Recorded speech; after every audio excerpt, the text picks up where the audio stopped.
Imaginein mo yung Christmas na walang parol. Imaginein mo yung New Year na walang paputok. Imaginein mo yung pelikulang walang background music. As long as there is Christmas, there are parol.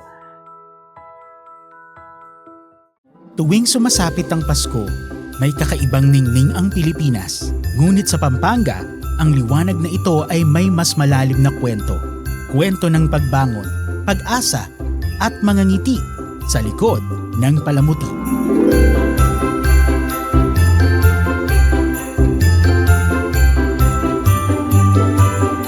Tuwing Burr months, nagliliwanag ang Pilipinas lalo na sa San Fernando, Pampanga, kung saan naglilipa na ang malalaki at makukulay na parol. At sa likod ng mga ilaw na ito ay may mga taong matagal nang nagbibigay kulay sa Pasko. At ito ang mga lantern maker. Isa sa pinakatanyag na lantern maker sa Pampanga ay si Rolando Quiambao na lumaki sa Barangay del Pilar. Natuto kami gumawa ng parol since childhood. Kasi noon yung paggawa ng parol ay community effort. Lalo-lalo na sa Giant Lantern Festival. Kami yung mga neophytes noon, yung mga bata na... Siyempre pag may ginagawa sa community, parang tutulong kayo noon, walang bayad. Kami yung tinatawag na mga homegrown lantern makers. Kilala ang San Fernando, Pampanga bilang Christmas Capital of the Philippines dahil dito unang isinilang ang parol. Nagsimula ang tradisyong ito noong panahon ng mga Kastila, kung saan ang kauna-unahang parol ay tinawag nilang Parol San Fernando sa wikang Kapampangan. Ang City of San Fernando, Pampanga, kilala bilang Christmas Capital of the Philippines, simula pa noong 1970s, 1980s, no. Pinag-ugatan nito kasi yung tradisyon namin sa paggawa ng parol, specifically yung Ligligang Parol or Giant Lantern Festival that we've been doing for more than 100 years already in the City of San Fernando. Ang mga naglalakihang parol ng San Fernando ang nagbibigay ng mas malalim na kahulugan sa Pasko. Saan man sila dalhin ng kanilang mga paa, malayo man sila sa kanilang mga pamilya, ang diwa ng Giant Parol ay nagsisilbing paanyaya upang sila ay bumalik sa kanilang bayan. Kagaya na lamang ni Rolando na nooy nagtrabaho din bilang OFW. OFW ako. Galing ako ng Saudi. Butler entertainer kami doon sa mga royal family at saka doon sa mismong Philippine Embassy natin noon. Meron kaming program noon na Philippine Island. Nagro-rondalya ako. Musikero kasi kaya talaga ako eh. Banda Rondalya. Bagamat malayo sa pamilya, nananatiling buhay sa puso ni Rolando ang pagmamahal sa paggawa ng parol. Kaya naman, nagpasya siyang umuwi ng bansa upang ipagpatuloy ito. Yun nga, kasi lagi ako nang homesick pag Christmas, naalala ko yung mga giant lanterns. Kaya umuwi ako Christmas eh. Taong 1986 nang itayo ang Rolrenz Lanterns and General Merchandise.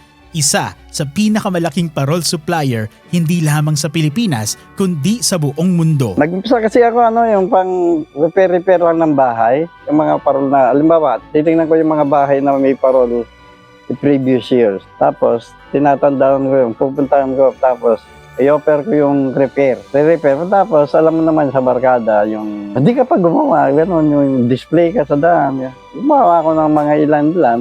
Dinidisplay ka. Nabibiyanta naman. Nagsimula si Rolando sa paggawa ng parol na umaasa lamang sa sariling kakayahan. At sa 2 tauhan na kanyang sinanay upang makatulong sa paggawa hanggang sa unti-unti nang makilala ang kanyang negosyo. Ngunit ang pinakamatingkad na liwanag ay madalas nagmumula sa pinakamadilim na panahon. Taong 1991 nang sumabog ang Mount Pinatubo. Halos mabura sa mapa ang Pampanga.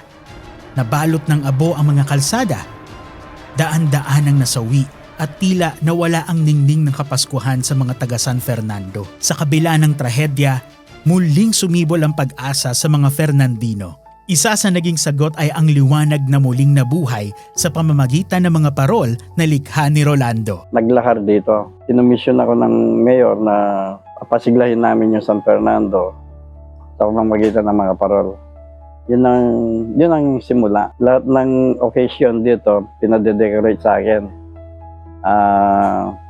Parang na-challenge ako. Tsaka passion ko naman yung trabaho eh. Yun, nagsimula na yung graduation, Valentine, Christmas, fiestas, lahat ng ideya. Ngayon, nalalaman mo, nadedemo mo sa sarili mo na alam mo palang gawin yung mga ganyan. Kung tutuisin mo, sabi ko sa sarili ko, may joker lang ako eh. Kaya lang, da-develop lang.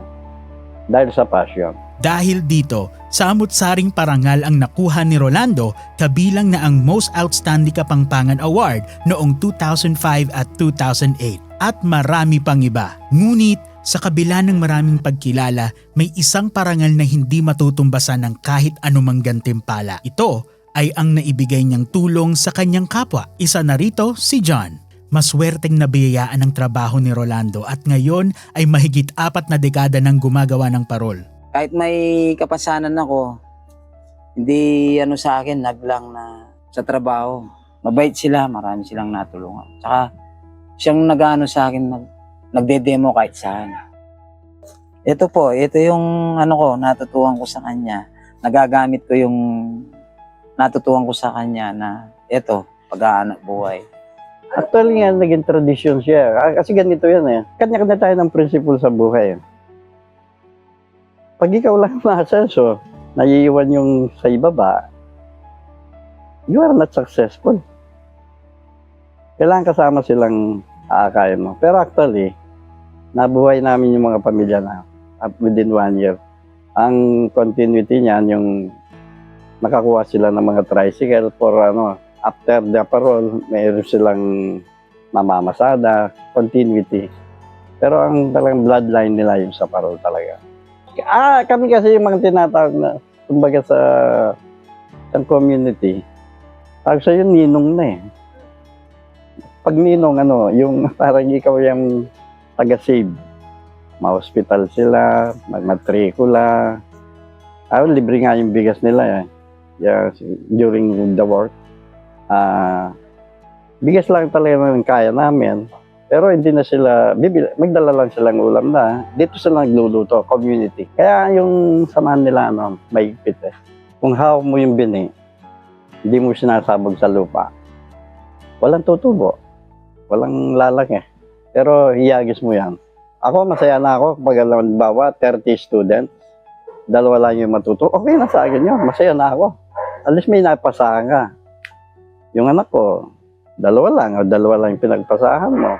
Kasi we call it tradition. Kaya nagiging siya, nagiging kakaiba. Kaya pang tinatanong, hanggang kailan ka gagawa ng parol? Sasabihin ko lang, sasagot ko, hanggang may Pasko. As long as there is Christmas, there are parol. Imaginin mo yung Christmas na walang parol. Imaginin mo yung New Year na walang paputok. Imaginin mo yung pelikulang walang background music. Kaya kami, mas maganda, masarap kasi yung nakapagpasaya. Hanggat malakas kami. Hanggat malakas kami, hindi kami alis kahit eh. Kasi sobrang bait sila. Sa kanya ko lahat na natutuhan. Yung ginawa ng mabuti ng boss mo. Magiging masaya ka talaga eh. Maging masaya ka kahit hindi ka na mag-ibang trabaho. Pagkatapos nito, mga June o July, tuturo din kami ulit doon. Ang dami na, sobrang saya ka. Sobrang saya yung nasishare mo yung karunungan. Nasishare mo sa iba. Yung walang trabaho, yung nakakulong, yung sa mga hanggang doon sa daycare, hanggang grade 6, hanggang high school, hanggang university. Yun ang ginagawa namin inspirasyon ni boss. Kahit walang bayad.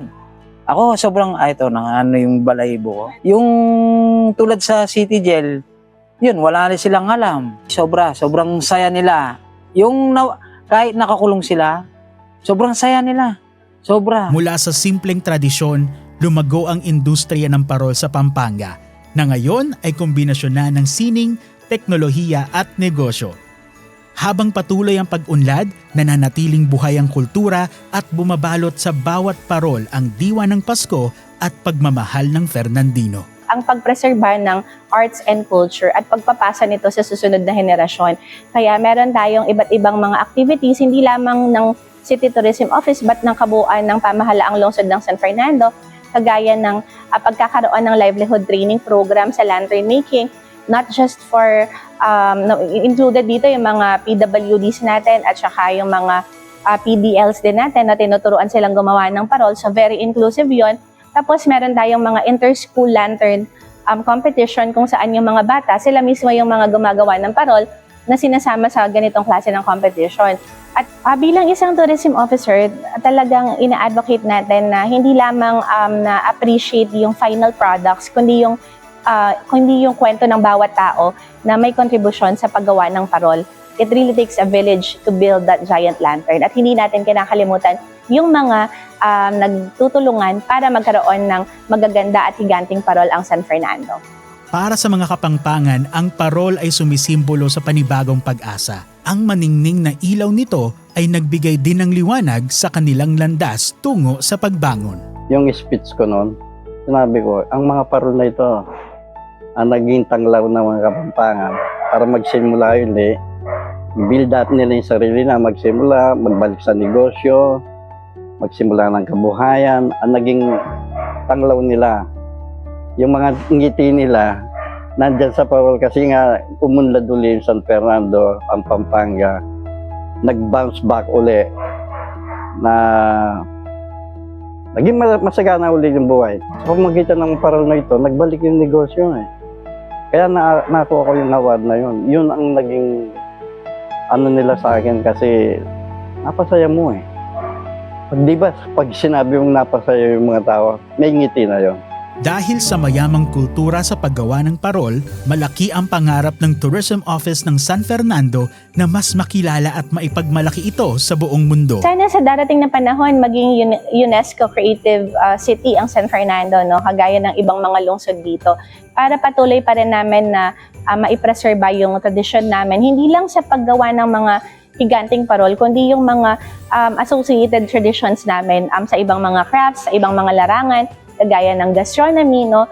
At inaasahan namin na ang lantern making mismo ay makilala bilang isa sa mga intangible cultural heritage ng hindi lang ng Pilipinas, kundi ng buong mundo. Sa likod ng makukulay na parol, masasalamin ng dedikasyon at pagmamahal ng mga lantern makers.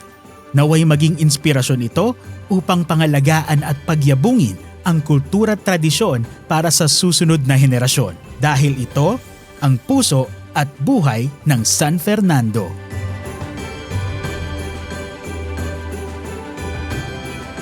Ako po si Jan. Ako si Mr. Roland Kiambao. Proud po akong maging isang parol maker. Proud akong gumagawa ng mga parol.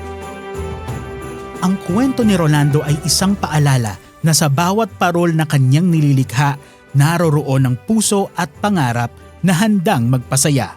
At ito ang mga bagay na nagbibigay sa kanila ng ngiti sa likod ng palamuti. Ang mga palamuti ito ay nabibigyan ako ng ngiti dahil marami kaming napapasayang mga tao.